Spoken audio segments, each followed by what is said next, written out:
Hey, thank you for joining us this evening. Good evening from Tucson, Arizona, the traditional ancestral lands of the O'odham and the Yaqui.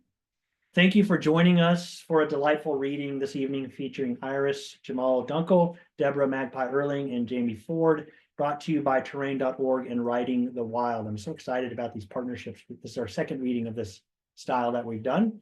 My name is Simmons Bunton, and it's my pleasure to welcome you and share a few announcements before I turn the real show over to Krissy Kludt and J. Drew Lanham. Let me just admit somebody there, okay, of Writing the Wild. So after the reading, we'll be sure to leave time for Q&A, and I know that Krissy and Drew are going to moderate that. Okay, if your connection becomes slow, you may want to turn off your video. In all cases, please remain muted, but you're welcome to post your questions and other positive feedback in chat. We are, as you've probably seen, recording this reading and making it available, and we'll make it available from terrain.org and I think maybe Krissy, the Writing the Wild website, as well as the terrain.org YouTube channel shortly. My goal is to have that ready by the end of the weekend, if not sooner. Now, two quick announcements about terrain.org, if I may. First, our regular submission period for poetry, nonfiction, and fiction opens January 1st. We've condensed our submission periods this year, so keep an eye out for that. However, our Letter to America and our Art Terrain Gallery submissions are open year-round. And the Letter to Americas, especially, we're going to ramp up the publication of those. In fact, we published just an amazing brief, fun Letter to America from Elizabeth Dodd just this morning. Those submissions are year-round. You can learn more at terrain.org/submit. So the big announcement, though, is some very exciting news, I think. The terrain.org third annual online auction and fundraiser begins tomorrow, December 3rd at, I think we said 9 a.m. Eastern time. I'm going to throw that link here in chat. Okay, you can actually preview the first set of auction items there. When I say first set, we might be releasing several others on the 10th. But we have an amazing array of items to bid on. In fact, if you go to that link after this reading, you'll be able to preview those, as I just mentioned. These include writing consultations and workshops, books and broadsides, like rare books and broadsides, regional care packages, artwork, field experiences, residences, or residencies, and much more. So please be sure to visit tomorrow through December 17th at 10 p.m. Wait, is that right? Yeah, 10 p.m. Eastern time, when the online auction and fundraiser closes. This is our largest and single most important fundraising event of the year for terrain.org. So your support does make all the difference. And there's some really great stuff, some regional care packages that are particularly fun. So now let's turn to tonight's reading, followed by Q&A. I'll be posting book links in chat in support of our readers this evening, so keep an eye out for those. Also, be sure to post your thoughts and questions in chat as we look forward to an engaging conversation following the reading. So, and again, thank you so much for joining us tonight. Now, it's my pleasure to introduce Writing the Wild's Krissy Kludt and Drew Lanham. And I think many of you are familiar with Writing the Wild, but if you're not, let me just pop that website into the chat right there. So poet Krissy Kludt is the founder and executive director of Writing the Wild. She guides retreats and workshops on writing, creativity, and nature connection. She is a convener, and as a former public school teacher, she brings a holistic learning approach to each experience she guides. Her work appears in Humana Obscura, Tremblings, and the anthology Stories from the Trail.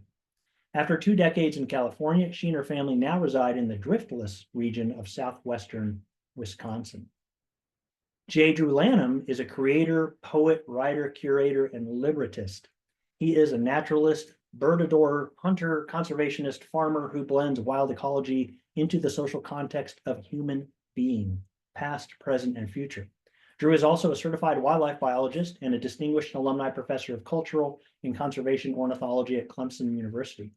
He is the poet laureate of Edgefield, South Carolina, a MacArthur Fellow, and the author of the recently published Joy is the Justice We Give Ourselves, as well as Sparrow Envy, Field Guide to Birds and Lesser Beasts, and the award-winning book, The Home Place, Memoirs of a Colored Man's Love Affair with Nature.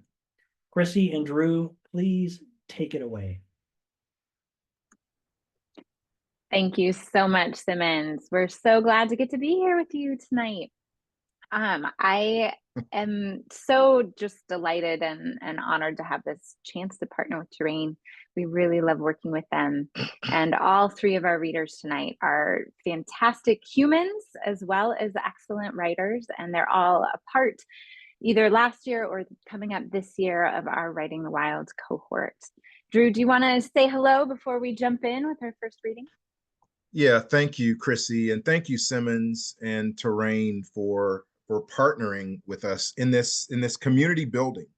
And Krissy and Simmons and everyone who's joined us, you're in for a treat tonight with our readers. But this is also just an important process as we go forward into the new year, past old things, but in building community. And that's what we're all about, in building community and writing the wild with Terrain and with you. So we're looking forward to this evening, and thank you in advance for taking the time to be with us tonight. Yes, I just want to echo that. We know your time is valuable, and we really appreciate having you in this room with us and getting this little window into your lives and your homes as we get to see your faces. So thank you. I'm going to introduce our first reader, Iris Jamahl Dunkle, who I had the privilege of meeting, I think it was at Fieldwork in Berkeley about a year ago, happenstance through Dean Rader, who's a mutual acquaintance. And I was so fascinated with the work that Iris was doing as a writer. I could not wait to bring her in for Writing the Wild. So her official bio: Iris Jamahl Dunkle's poetry and nonfiction critically engage with the Western myth of progress by exploring the profound impact of agriculture and overpopulation on the North American West, both historically and in contemporary times. Embracing an ecofeminist perspective, her writing challenges the predominantly male-centric narrative of the American West's recorded history, delving into the often overlooked lives of women. She is the author of 2 biographies, Charmian Kittredge London, Trailblazer, author, adventurer, and the best-selling and new Riding Like the Wind, The Life of Sanora Babb, and 4 collections of poetry, including West Fire Archive. Dunkle curates Finding Lost Voices, a weekly blog dedicated to resurrecting the voices of women who have been marginalized or forgotten. And I will say it is one of very few weekly newsletters that I actually read almost every time. So it's fantastic. With that, Iris, what do you have to read for us tonight? Thank you for that wonderful introduction. And I'm so glad that you read my Substack every week. Sometimes it's like you're sending it out into the universe. I'm going to be reading the opening introduction to my latest biography on Sanora Babb. So Sanora Babb was an amazing writer whose book, whose names are unknown, was written in 1938, but was sadly not published at the time because The Grapes of Wrath came out 3 weeks before. And because Steinbeck had appropriated much of her content, the books were too similar, and Random House dropped her contract. And it didn't get published until 2004, April 21st, 2004, on her birthday. And she did see it, and she died shortly thereafter. So I thought I'd begin with the introduction because it kind of situates my philosophy in regards to writing biography. And it begins with a quote from Patti Smith. So if we were in a room, I would ask how many people listen to Patti Smith, and hopefully a lot of hands would go up. But right when I was finishing writing editing this just came out in October, and I was editing, and I went to a free concert in San Francisco, and Patti Smith was the headliner, and she got up on the stage and she was like, "Use your voice." And so I was like, okay, I will, and I'm going to use yours as well to start my book. So starts with the quote, "Use your voice," from Patti Smith. I knew from a very young age that I wanted to be a writer. But when I was growing up in the 1970s and 80s in rural Northern California, I was rarely assigned women writers to read in class. Having grown up in the West, I've always been drawn to writers who wrote about the West. When I was assigned books by Jack London, John Steinbeck, and Wallace Stegner, I was mesmerized by how they wrote about the land on which I lived. Judging by their depictions of the West, as well as those presented in film and on television, however, someone like me, a woman, had little to do with the West, and we certainly had never received much acclaim for writing about it. My grandmother grew up in the panhandle of Oklahoma, and she and her family were forced to leave their farm when dust storms destroyed their crops. It was a tough journey, one that would scar my grandmother with its trauma for the rest of her life. My grandmother was proud of her survival, but she didn't want to talk about it, and she most certainly didn't want others to tell her story for her incorrectly. When I was in high school, we were assigned John Steinbeck's The Grapes of Wrath. After I read it, I rushed home to tell my grandmother, "Grandma, did you know they wrote a book about us?" She told me Steinbeck got it all wrong. She said he made her and her family look like helpless victims. She said not to mention the book ever again. For a long time, I was confused by my grandmother's reaction. Why was she so upset about this great author's work? How had Steinbeck gotten it wrong? In my schooling up to that point, I had been trained to prioritize the published fictional account written by Steinbeck, a man, over my grandmother's firsthand and, of course, more accurate real-life experience. I had no idea how right my grandmother's reaction was. When I first stumbled upon and read Sanora Babb's novel, Whose Names Are Unknown, written in the late 1930s while she was volunteering with the Farm Security Administration, which built resettlement camps for Dust Bowl refugees, I was overwhelmed with emotion. I found mention of her book while I was watching Ken Burns' award-winning documentary, The Dust Bowl, which features extensive excerpts from Babb's notes and reports and showcases Babb's unique knowledge of the Dust Bowl and its victims.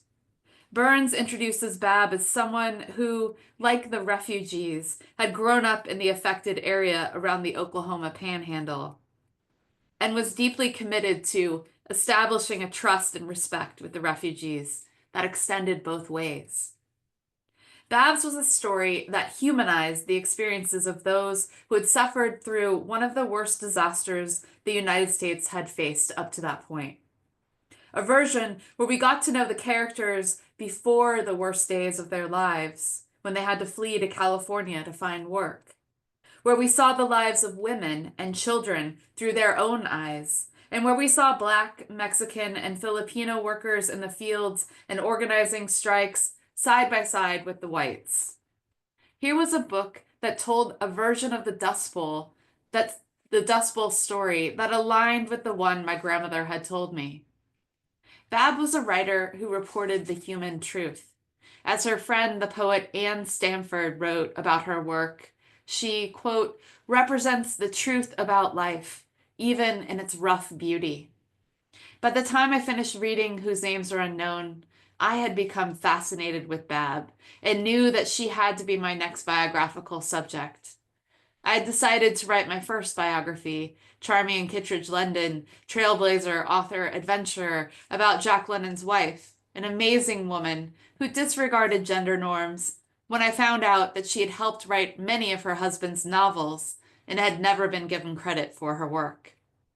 That biography was used as a source for a remodel of the museum at the Jack London State Historic Park, housed in Charmian's own home, the House of Happy Walls. Now, when young girls visit the park, they will be introduced to two writers, Jack London and Charmian Kittredge London. This physical representation of my work has motivated me to commit my career to unearthing the stories of women who have been forgotten or misremembered. The more I learn, the more I research, the more I realize how many more women have been erased, not only from the history of the West, but from human history. It's an arduous task to tell the story of a life. Babb hated writing biographical statements and was cautious of any biographer who wanted to take on the task of writing a biography of her husband, the Academy Award-winning cinematographer James Wong Howe. Thankfully, Babb left a wide trail of materials, mainly at the Harry Ransom Center at the University of Texas at Austin. Everything from the pair of beaded moccasins Chief Black Hawk gave her when she was 5 years old, living in Red Rock, Oklahoma, to drafts of her novels, memoirs, poems, short stories, to long letters to and from friends, to boxes and boxes of photographs. But while Babb could control what she left as her personal archive, she couldn't control how others would remember her. The word archive comes from the ancient Greek archeon, the house of the ruler. That means that what is placed in or what is left out of the archive is a political act. When you read the biographies of Babb's contemporaries, the novelists Ralph Ellison, William Saroyan, John Fonte, and Carlos Bulosan, whom she supported and who were her literary equals, you rarely see Babb's name mentioned.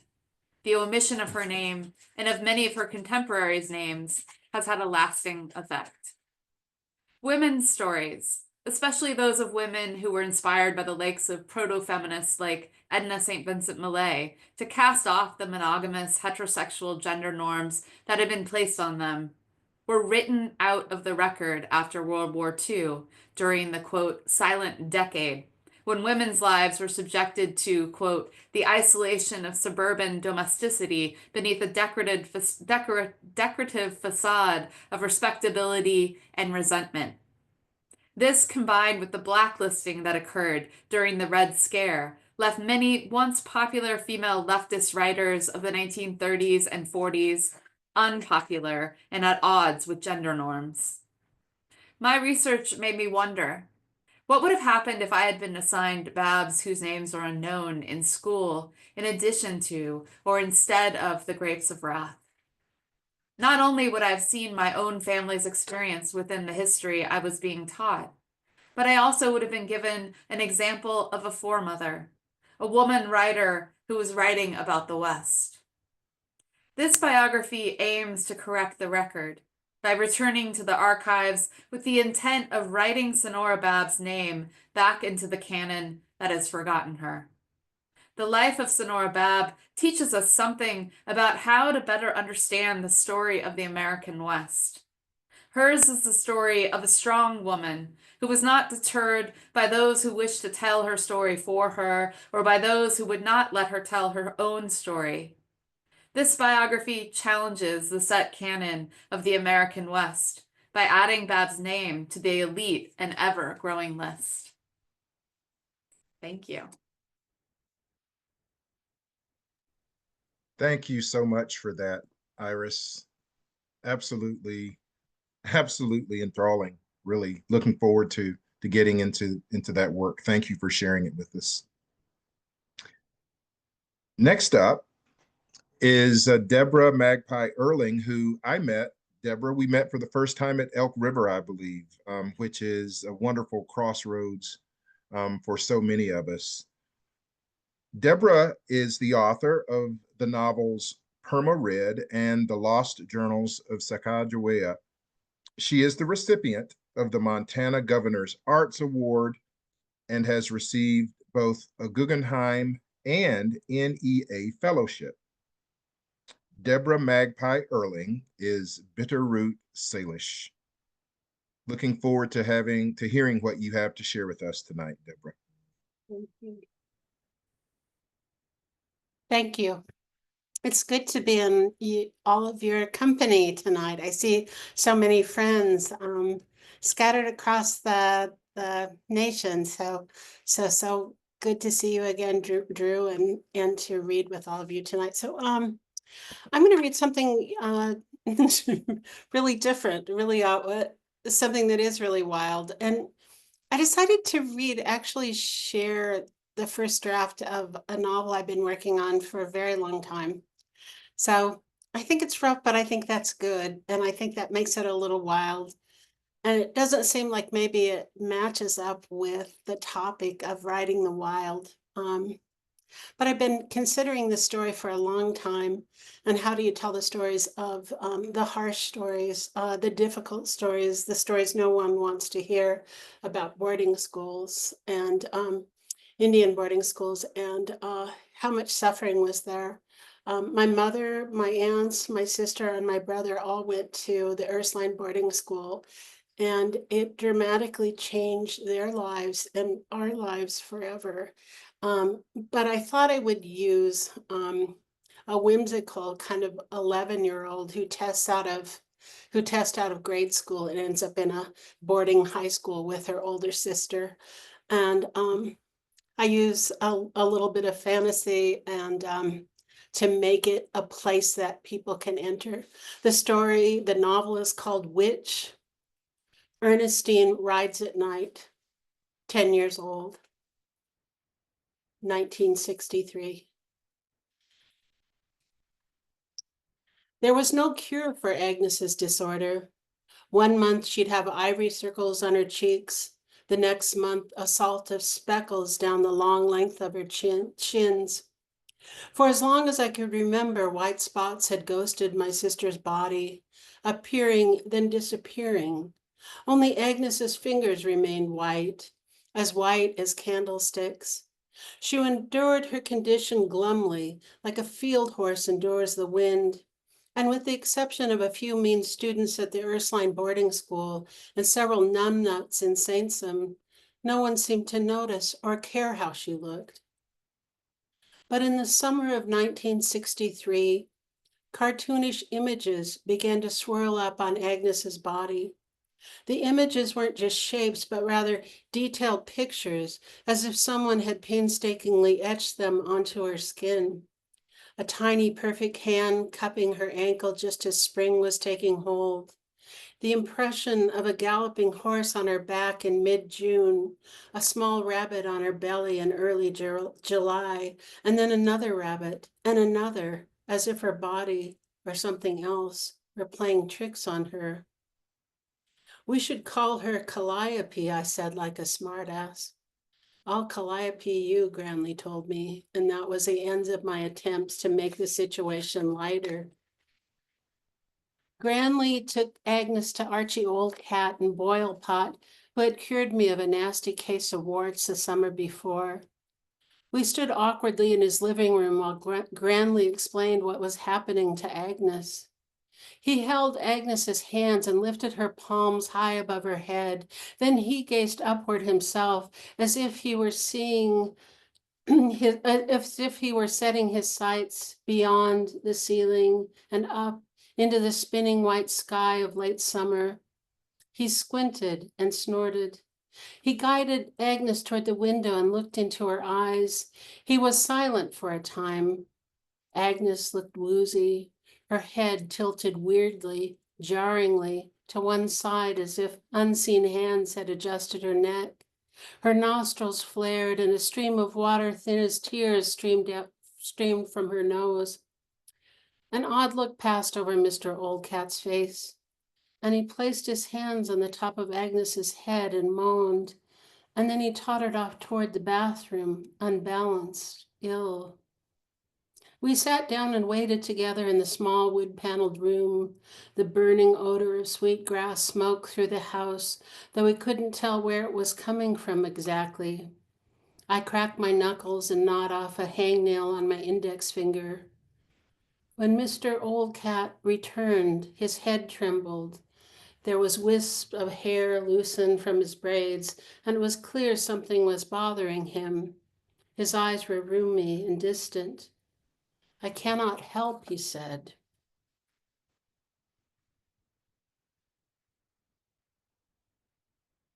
Is something wrong? Granley asked.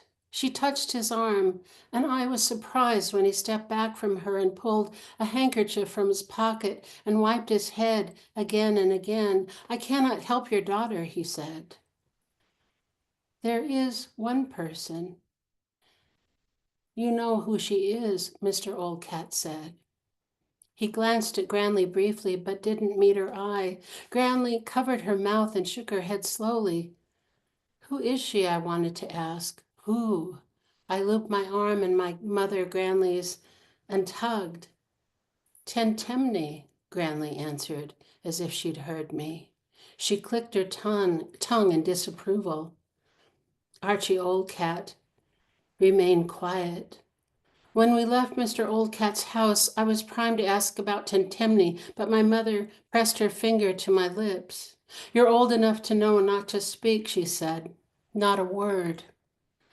Agnes gave me a smug glance and pretended she was twirling her hair, but I could tell she was really spinning her index finger around her ear, gesturing crazy. But who was crazy? Tentemne.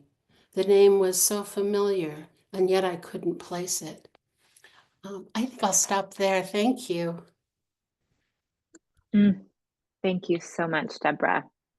I cannot wait to see this when it's ready and read more. Your imagery is so powerful. Thank you. Yeah, thank you. Jamie Ford is up next. And Jamie, I got to meet at the Elk River Writers Workshop. We happened to sit at the same table for dinner on the opening night. And it was the same night, there was all sorts of interesting things happening. There was a van that had been stolen, and I got to hear all these fascinating stories unfolding from Jamie and his wife. They all turned out fine. But anyway, that was my introduction to Jamie Ford. And since I have continued to just be so amazed by his writing and his kindness and his sense of humor. And I'm delighted to introduce him to you tonight.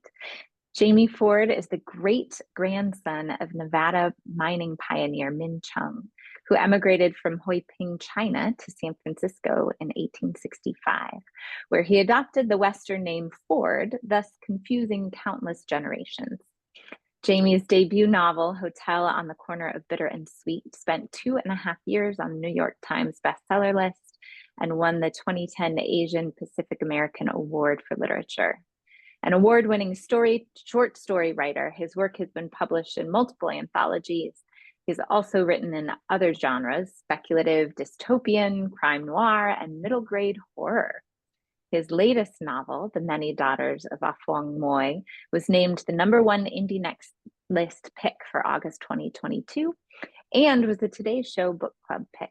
He currently lives in Montana with his wife, 2 dogs, and his imaginary friends. Jamie, we can't wait to hear from you. Thank you so much. Hello, everybody. I'm going to read, it's very short, it's like 4 or 5 pages of, I guess this is the working intro to the new book I'm currently working on. With all of my books, I tend to take them out for a test drive and do a public reading. Usually it's at a coffee shop that has an open mic night, mainly poets, but they let a few prose writers come in. And it's very useful. There's real utility to it, because if I'm reading and people get up and wander off to get coffee, I know I've failed somehow. So if people just go dark or start dropping like flies, I know I need to rewrite this. And I have done that before, right? Where I'm reading it and I'm just realizing like I am murdering my audience right now. So yeah, it's always helpful. Also, I should say, by the time a book is published, I can sum it up in like 10 seconds. I have a well-honed elevator pitch. But at this stage of the game, it takes me forever to explain what the heck I'm working on. So I apologize for the untethered spacewalk of a description here. This new book, the main character, it's set just slightly ahead of contemporary times by a few years. And he is a gentleman, elderly gentleman, who has gone into hospice care. And a number of hospice patients were offered to participate in a clinical trial that for research purposes. And some of them have recovered and are being sent home. was a small group of hospice survivors. And as this gentleman's tissue and brain matter is regenerating, he's remembering the past. And he was a detective long since retired early after a very controversial case. And as he's remembering this now, decades later, he's remembering different things and realizes he got everything wrong. And so it's set in the late 50s as well, and it's kind of a murder mystery, if you will. So that's a little bit reductive, but that's kind of what it is. So I'm just going to start in the beginning. I actually have a prologue that comes before this that I may or may not keep. So that's the way it goes. To die properly is a lost art. It's something that we've practically given up on as a society, like writing letters by hand, reading an atlas on a road trip, or simply playing outside as children and drinking from the garden hose on a hot summer day. Now that my heart has recovered and the healing continues in other parts of my body, I'm embarrassed to say that when it was my turn to wave goodbye to this world and all it contained, I was hardly a Michelangelo or Picasso. I wasn't even a knockoff Warhol in the bathroom of a Holiday Inn. I was a blank canvas sold at a garage sale. I was a white flag. But at the time, as I'd consigned myself to the imminent reality and one-way journey of hospice care, I just wanted, as a good Buddhist might say, off the wheel of life. I didn't want to be a burden to anyone else, and I'd had enough of modern medicine and its remarkable ability to prolong suffering and cure patients of their dignity. But then Dr. Luna introduced herself, and she looked at my medical records and said, "We're asking a few patients if they'd like to participate in an anti-aging study. Even if it doesn't work the way we're hoping, we could still learn a lot by how the body receives the treatment, how the organs react, even post-mortem." What a sales pitch. The idea was to induce pluripotent stem cells, or so I was told, essentially switching adult corpuscles back to stem cells so they lose their identity. They forget that they're heart cells or bone cells or skin cells, and they become cells du jour, moving throughout the body and becoming whatever kind of cell is needed for regeneration. What it didn't say was that I was dying, that I had a malignant pericardial effusion, fluids slowly crushing my already weakened heart, an inoperable condition. So what did I have to lose? Why wouldn't I give it a shot? And maybe that's all that's required of any of us in the end. And maybe death is simply forgetting who you are, one cell at a time. Either way, volunteering for the study did allow me to have one final gesture on my way out of this existence. A biological side quest, as younger people might call it. A way to bake some good karma for the next life. I just didn't expect my next life to merely be a sequel to my present one. And now here I am, and all that's died are my prior expectations. But my mind is remarkably intact. The fog, which had clouded my memories for decades, has parted. The clarity helps me understand why, after the Black Plague had swept across Europe, killing millions, a book was published that became the medieval equivalent of a bestseller. The text was called The Ars Moriendi, The Art of Dying. The thesis was simple. To die well, one first had to live well. A good death isn't about jumping on a hand grenade to save a platoon, and a good life isn't about winning the lottery. It's not about a singular moment. I realize now that it's all the small moments put together, like a soundtrack or a mixtape. A mosaic of 3 billion heartbeats in a lifetime, 30,000 sunsets, hundreds of holidays, the happy ones, the ones with arguments and the slamming of doors, and even the ones spent alone. Contained in that colorful mystic rhythm is an awkward first kiss, a broken heart you think will never mend, a drunken night of karaoke, being promoted, being fired, a slow dance at a wedding, laughter and tears at a funeral. A good life is finding humility in success and nobility in failure, which, as I write these words, is not as nearly as easy or as simple as I make it out to be. I thought I'd lived well, but in the cold, humming, fluorescent light of my new reality, I realized that I'd hidden myself away like a witness to a crime, to many crimes, so many that I'd never counted them all. After a colorful life, I said goodbye to my wife one last time and retired from living, disappointed my relatives one by one, especially my brother. Being of Chinese ancestry and having no children of my own, I was expected to move in with him and his family, to let them take care of me. But I politely refused, leaving their filial duties unfulfilled and my disdain for Confucianism intact. Instead, I lived alone, in black and white, on a lonely book-filled estate, something they would eventually inherit. And how much would I disappoint them by not dying? I pondered these things during my weeks of recovery as the cellular reboot worked its way through my body, as I gained strength with every full breath, with every beat of my rejuvenated heart. Eventually, I was given a cane and allowed to walk around the hospice facility. And now I feel like a vagrant in a train station with nowhere to go, nowhere I need to be, while everyone else is busy watching the clock, saying farewell. I see teary-eyed families bringing in their loved ones, mostly elderly like myself.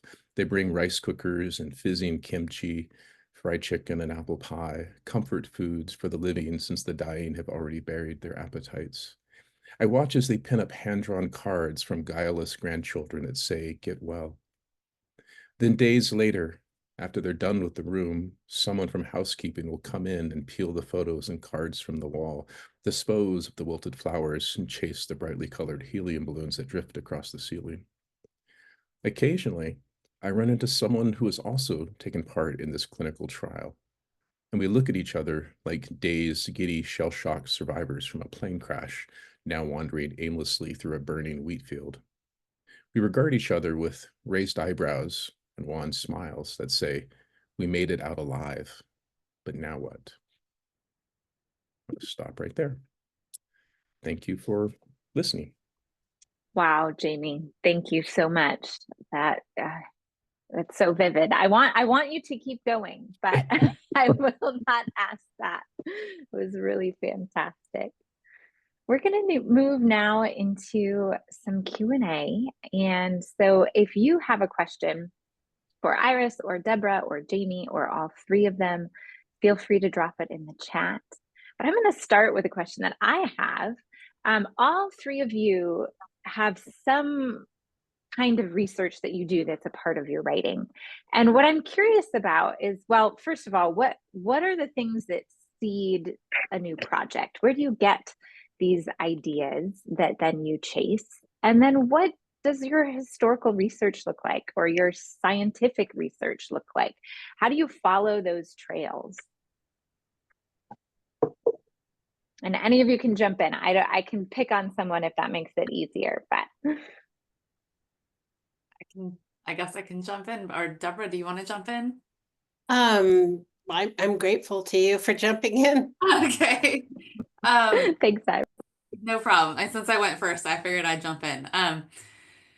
I obviously, as a biographer, and as a biographer of women who have been forgotten or misremembered, I find a story that whenever I find, like when I found Charmian Kittredge London's story that she had helped write, Jack London, my favorite book by Jack London, which is called The Valley of the Moon, which has this amazing female protagonist, which was an amazing female protagonist because it was written by Charmian instead of Jack London. I felt like I had to like reveal that to the world so that other people would know it, because I felt kind of duped by it. I felt really disappointed in history itself. I mean, I grew up in a class, learning in Northern California, being told that there were no Coast Miwok or Pomo people left sitting next to my friends who were Coast Miwok and Pomo people. So I never trusted the way I was taught, and so the history that the place that you can find answers to the control of the archive is outside of the archive. And I think when you're telling stories about people like Sanora Babb, who grew up in a dugout in eastern Colorado, you have to lie on the dirt in eastern Colorado and smell the sage and walk around on the buffalo grass and hear the geese flying overhead to really understand what it was like to be a child living in that place. And I feel really grateful for being able to go to these places and try to reenact her story. And I think a non-traditional approach to the archive is how we can burst it open and make it more accessible to more stories that need to be within it.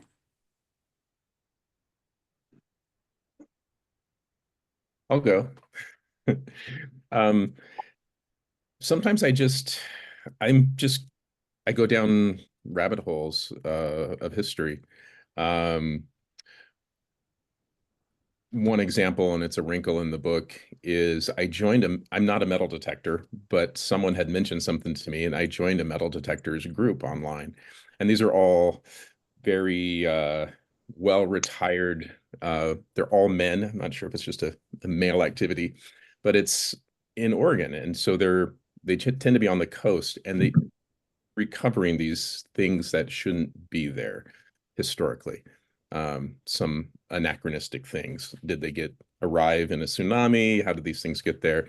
And so that will lead me down, like, I have to solve this. And if I can't solve it, then I'll theorize about it and I'll examine it in print. But then the other is just the context of my character. He's a Chinese detective in the 50s. The most culturally famous / infamous Chinese detective is Charlie Chan, a character that's quite radioactive. But there are like 48 films with 3 different white actors playing a Chinese detective. And it was mega popular. It saved its studio during the Depression. Those films are so popular, which I find ironic because there were no Chinese detectives or police officers anywhere. In San Francisco in the 50s, they got their first Chinese police officer. And people think of Seattle as a very progressive city, but they didn't get their first female police officer until 1975. And so I just want to learn all about that culturally, why this was. And then along the way, there are characters that I'm not familiar with their occupations or their histories, and then I will try to learn more, and sometimes I can interview people. I have one character in this book who is a death doula, which I don't know any death doulas, and I thought, okay, at some point I'm going to have to find a death doula. And just last week, someone emailed me and just commenting, she read my last book and liked it, and she's a death doula. So sometimes the universe just sort of opens itself up if you're paying attention. And so I look forward to interviewing her and learning more about what that's about. So, our next question. I'd like to speak to the history as what, whoops, am I on?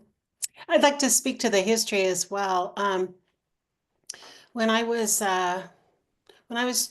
working on the lost journals of Sacagawea, I sat with the journals and I sat with history. I sat with the journals of Lewis and Clark and Gass and Wordway, and I tried to sit with them and be present in history and ask questions of historical information. So as if I were interviewing, as if they were present before me. And so I think a lot of people want to write about historical figures, and I really think it's so fascinating. And I do believe, like what Jamie said, like there's these interesting kinds of things that will come to you, and you'll begin to see like curious, like intersectional sort of relationships, and there's juxtapositions that happen in history, and they're remarkable. And if you start thinking about this person, this historical figure was present at the same time that this historical figure was present, and they were in each other's company. But people don't tend to think about that. And I'm actually working on a novel about Marianne Moore, who is considered one of the greatest poets of the 20th century. And Jim Thorpe, who was considered the greatest athlete of the 20th century, and they were actually in the same they shared the same rarefied atmosphere. They both were at the horrific Carlisle Indian School, she is a teacher and he is a student. So I think that I started asking myself that, questions about that, finding material about them, and she was at all of his games, all of his winning games.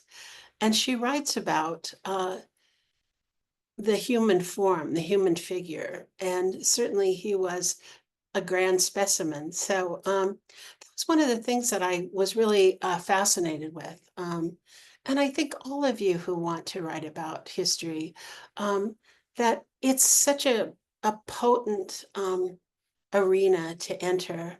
And don't fear it or be afraid of it. I'm so surprised that since I have written about Sacagawea, I've been called as an expert on certain things about, the Lewis and Clark journals, which I never would have imagined.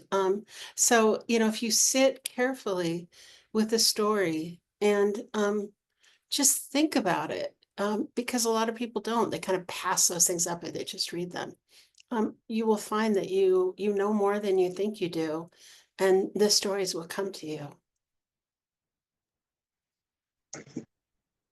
Thank you all so much for those very thoughtful responses. And as we're talking about history here in so many ways, and we're sort of in the midst of a very critical time where, for lack of a better word, history is being suppressed.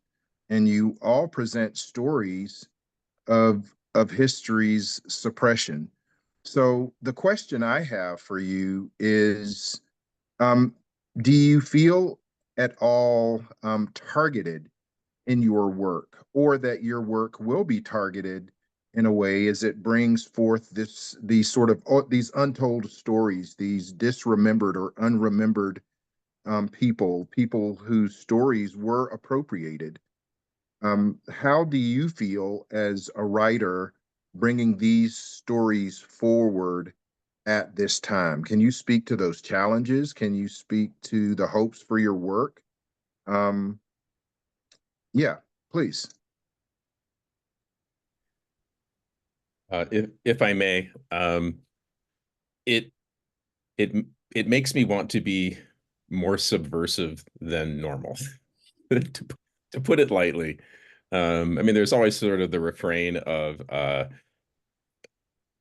entertainment supports the status quo and art subverts it, and it's not quite as simple as all that. But in the societal context, I've always thought of myself as someone in the compassion creation business. I'm trying to move people emotionally and give people's empathy muscles a workout, and I think there's a benefit to that.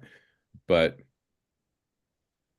being slightly agitated at the world and the state of the world, I am more conscious of writing stuff that not to be controversial for controversial's sake or to get a book banned or anything like that, because it's not quite what I'm after, but a counter examination of history. And I think that's for me, that's time well spent.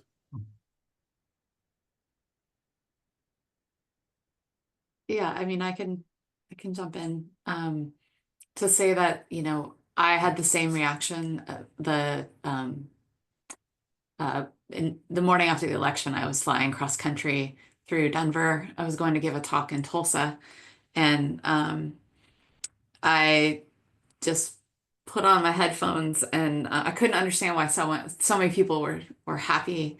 And I couldn't understand. I felt like someone had died to me, because it felt like I've been studying the McCarthyism era for the last 5 years, because that's what really erased Sanora Babb after Steinbeck, is that she was blacklisted and through the Red Scare, 'cause she was a communist.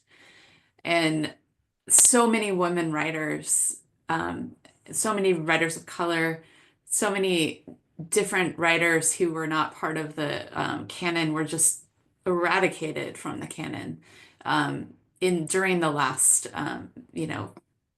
stronghold on American freedom. And for me, what I felt in that airport was, I looked out across the snow had fallen, and I looked out across the blank looking landscape. As a Californian, that looks very blank to me. And I thought, let's go. I am so ready to write more harder than I've ever written before. And if that means, I felt like I will not let this happen again, is what I felt. And so I felt very responsible for the small little area that I'm working on in the world. And I felt really driven to share that with people. And directly after that, when I was in Tulsa, I got to teach a workshop. I did a presentation there and talk about a city that lets its history, be present. It was actually quite cathartic to be in Tulsa. And I taught a workshop in erasure as empowerment. And it was like the perfect workshop to teach. Everyone brought in these documents that had power over them. I brought in the Grapes of Wrath, and people brought in all kinds of documents. And by the end, everyone was fired up and upset at the beginning of the workshop. And by the end, because we had erased and put our own words into a text that had maybe we thought had taken power from us, everyone left just joyful and filled with this fortitude that we needed to move forward. So I'd like to say that writers have a great power, and the power to tell stories, and the power always to influence a narrative, and to change the way people see the world. And I think especially, like, unfortunately, a lot of people, and even in my family, have told me I don't read books, but they do watch programs. And those are the kinds of things that can immediately change somebody's ideas, the way they see things. But right now we are in the battle of our lives, and not just for, just social changes, which I think might be horrific. Looks like they're not going to be good, but we're in the battle of our lives for public lands, for what Trump calls federal lands. We're in the battle of our lives for watersheds. If in the state of Montana we have a very racist, we threw out one of our best senators ever, John Tester, and we voted in someone who is a racist and a person who wants to own Montana, and they want to own the public lands. And what that means when they want to own the public lands is they want to own the water rights. And water rights are the most important thing right now. And we are on the clock. The clock is ticking. The clock for the temperature to rise by 1.5 degrees is 4 years. 4 years, and I think we're down to 10 days now. So it's going to run out while Trump is in office, and what that means for our water. And these wealthy people know that. And so I think all that we can do to stay awake, alive, and pay attention to these things, write about these things, get them in our local paper, and just word of mouth if we can't get something published, to spread the word about I think how much we're in danger right now. I know there's just no other way. We need water to live, and those lands are where our watersheds, our big watersheds are. So I hate to be grim. I do believe in the power of, I do believe in the written word, and I do believe in the power of story. It can change, it can change so many things. It can lift people's hearts. And I refuse to believe, even though Yellowstone seems to be such a popular program and there's no one but despicable characters in that whole series, even the kids are terrible. But I refuse to believe that people are going to be happy to watch programs where the bad guys always win. We like stories where the good wins over evil, right? I hope so. Thank you, Debra, and thank you, Jamie and Iris and Drew, for that really important question. I have a follow-up, and this, Debra, you already touched on this, so feel free to take that answer further. I would love to know what the three of you think the role of storytelling is in this particular moment in history.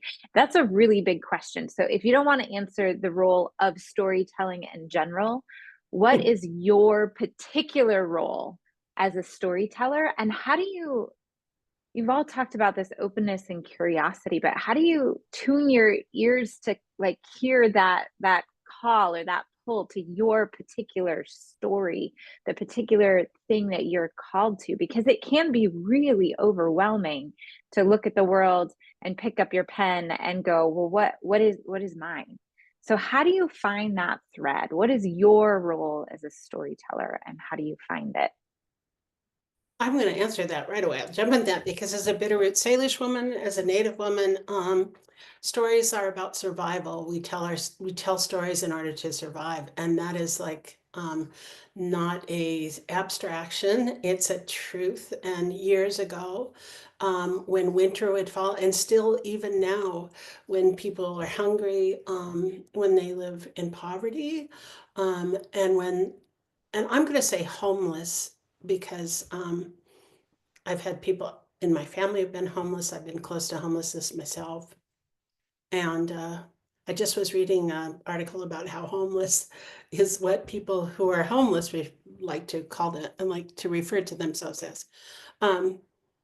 But I really believe that the power of story is something that can get people through the darkest times. And, you know, in the dark winters, when food became scarce, the storytellers became those people who lifted the spirits of all people and helped them to survive.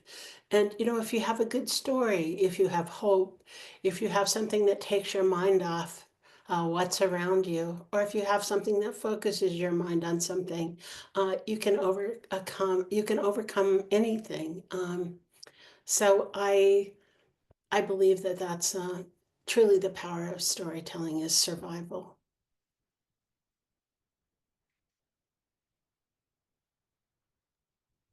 If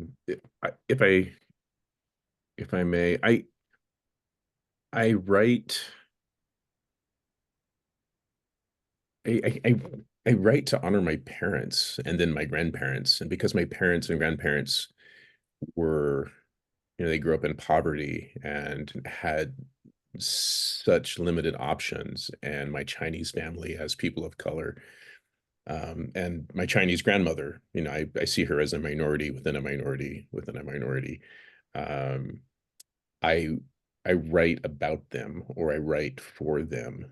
And in doing so, it helps me understand them. But then also, I think their stories are important for other people to hear. It's again, it can be entertaining and educating, and hopefully a little bit of edifying. Again, I want to enlarge people's empathy muscles a bit. Because there's just a lack of compassion in the world at the moment. And so anything I can do to kind of augment that, as well as open people's eyes, I think that's that's useful. And it feels like I'm spending my time in a worthwhile way.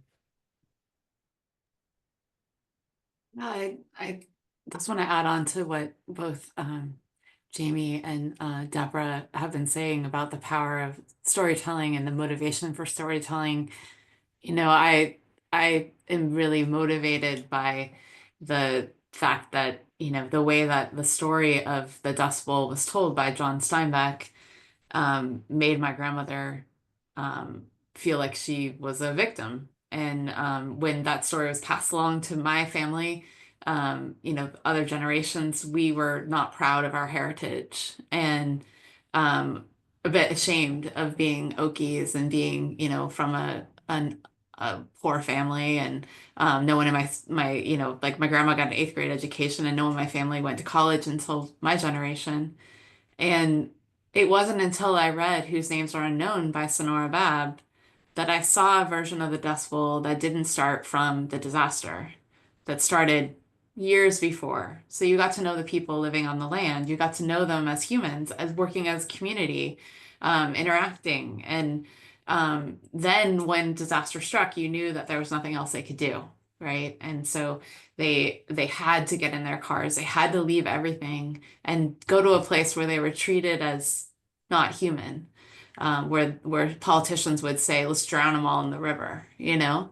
And to have that story controlled by a single narrative, like John Steinbeck's The Grapes of Wrath, for so long, it's just one American story. You know, there's so many American stories that are controlled in that way, and it just shows you the power of storytelling. If you can tip that story so that we get to know, you know, I'm from a place where a lot of disasters have happened, from Sonoma County, California, and I was poet laureate here when in 2017 when Santa Rosa, like hundreds and hundreds of houses burned to the ground overnight.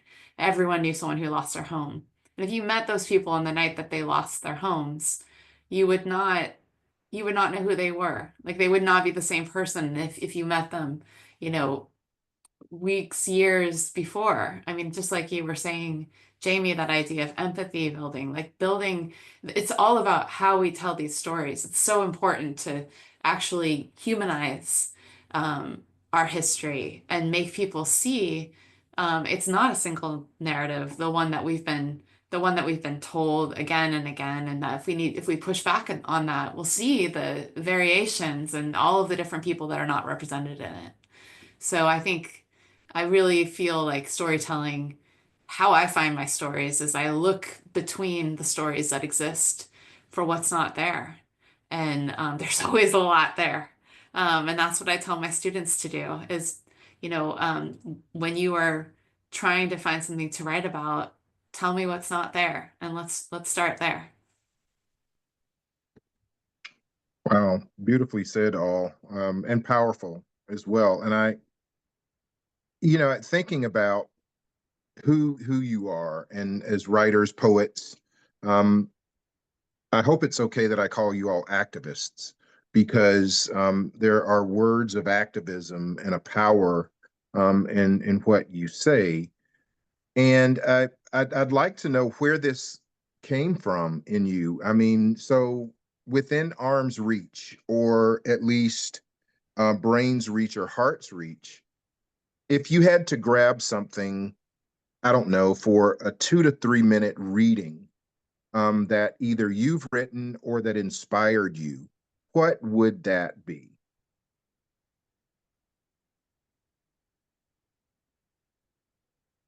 We can all race to go first.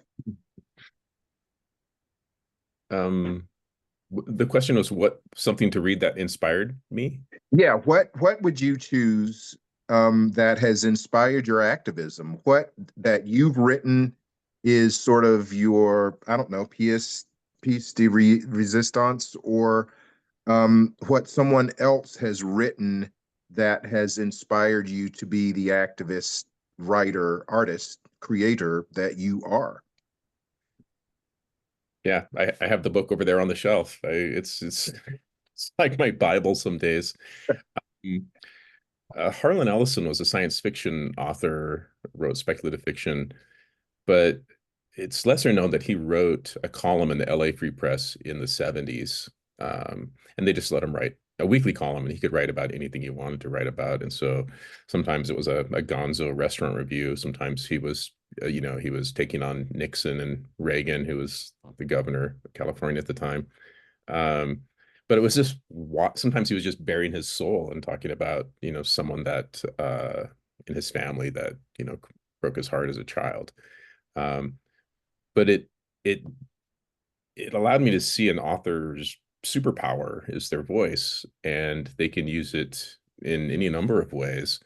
And Harlan Ellison, he put himself out there. He was on the picket line with the Screen Actors Guild. He marched to Selma with Martin Luther King as one of the group of people that traveled to to the South for those kind of moments. And it was just inspiring for me. Those essays, I just have two books of collections of those essays, and I that's probably the two books in my office that I've read and reread more than anything, because they are inspiring.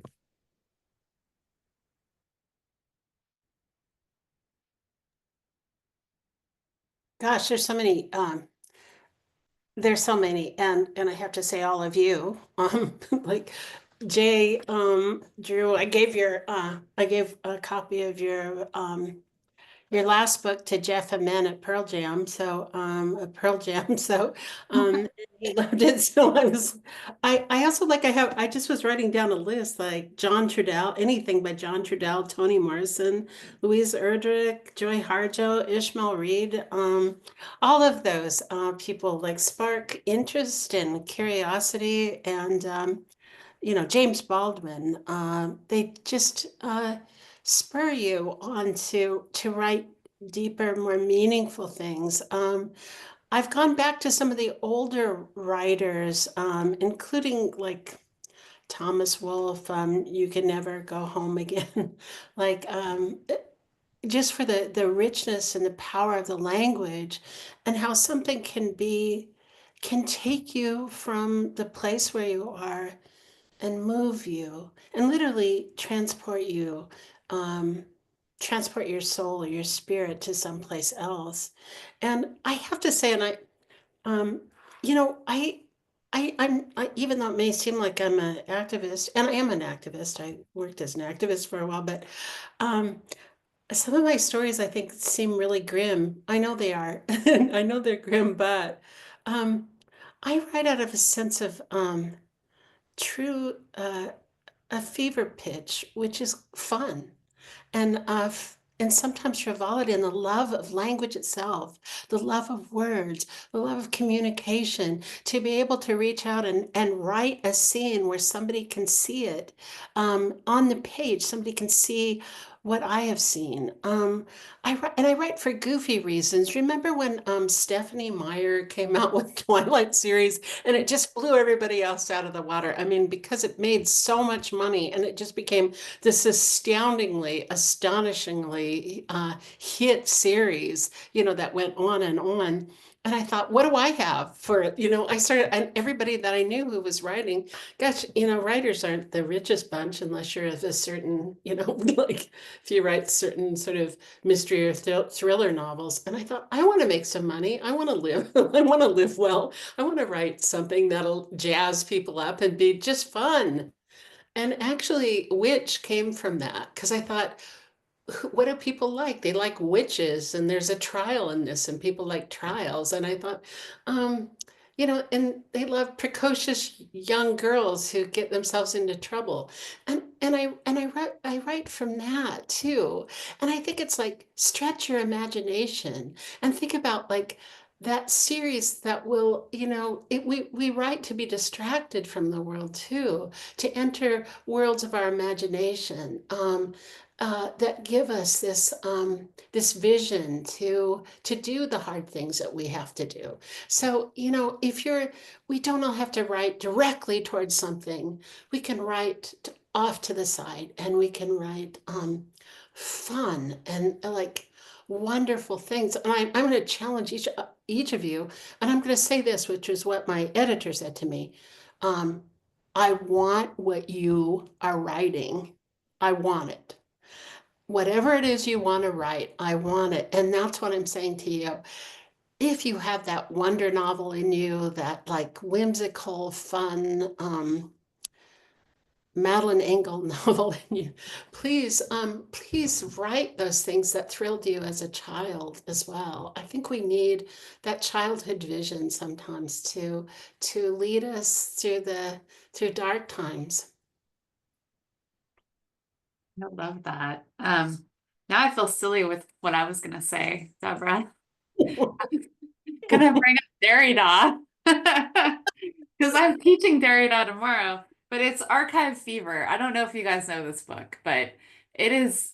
I know Derrida's not like Jacques Derrida. You're not like, oh, I'm gonna pick up some Derrida and read it tonight. But it is such a good book, and it's set at Freud's house. It's a lecture he gave in front of Freud's house after Freud was long dead, and this museum for Freud had been erected, and he, of course, like Derrida, is asking, it's pressing into that idea of archive, and he's asking, like, what does that mean?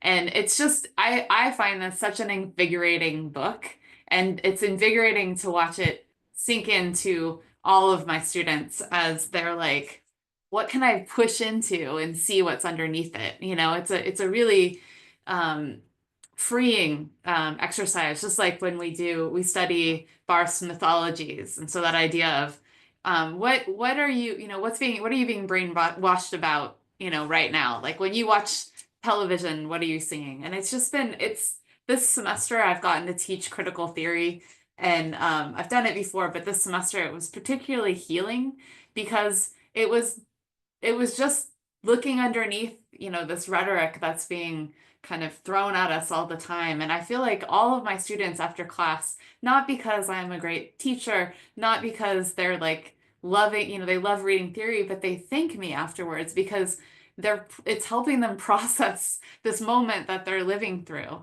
And I think it's such a beautiful thing. I think a lot of times, like, we need escape literature. I totally agree.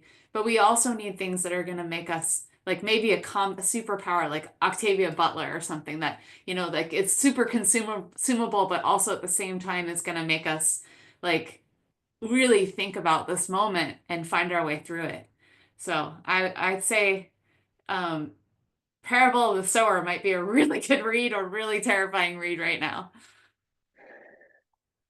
Thank you all for your varied and important responses to that question. I love the variety. And it just speaks to, Deborah, what you were saying. We need all of our words. We need all of them. I'm going to ask one last question, and then we're going to wrap up our time for the night. And my question is, it's on the writerly side, but also the personal side. As you are writing as activists, what practices keep you grounded as a writer, but also as a human? What do you do? What actual habits or practices or rhythms keep you grounded? I'll start. I lift heavy weights every day, and that keeps me grounded. I try to I spend time with my dogs. This is Shirley Jackson. I think it's really important, and I also spend time outside and in nature as a way. I like to go swimming in the sea, in the cold sea, as a way to kind of ground myself in the world. So I like to have a physical escape personally. That's how I stay grounded.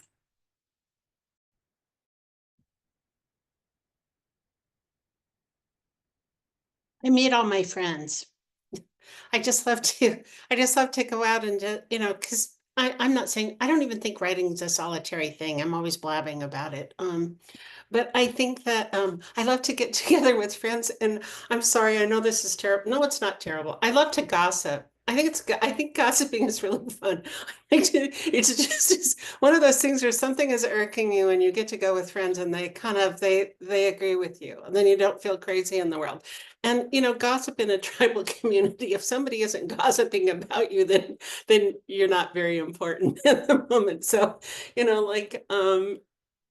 gossip and gossip is one of the ways in which women in a tribal community, at least my tribal community, if we're gossiping, we know that something is wrong in a relationship, that someone needs help, and so we're able to connect that way. So it's not always as mean-spirited as it seems, but sometimes it's just fun to blow off steam. But I love just getting together with my friends, meeting them for coffee, asking what they're writing about. I'm scheduling a writers meetup in Port Townsend with a bunch of writers that we're going to go for 4 days, and we're going to write in tandem, and then we're going to make good meals, and we're going to have a cocktail hour, and it's going to be really fun. I hope it's like an old Truman Capote kind of gathering, just a blast. So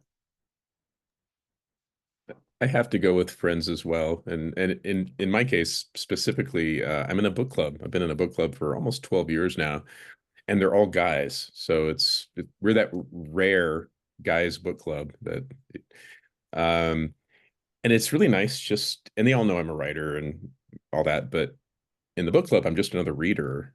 And it's just nice to not be a writer and just be a reader, a consumer of literature and story, and to share that experience with others, with good food and wine and lots of laughter.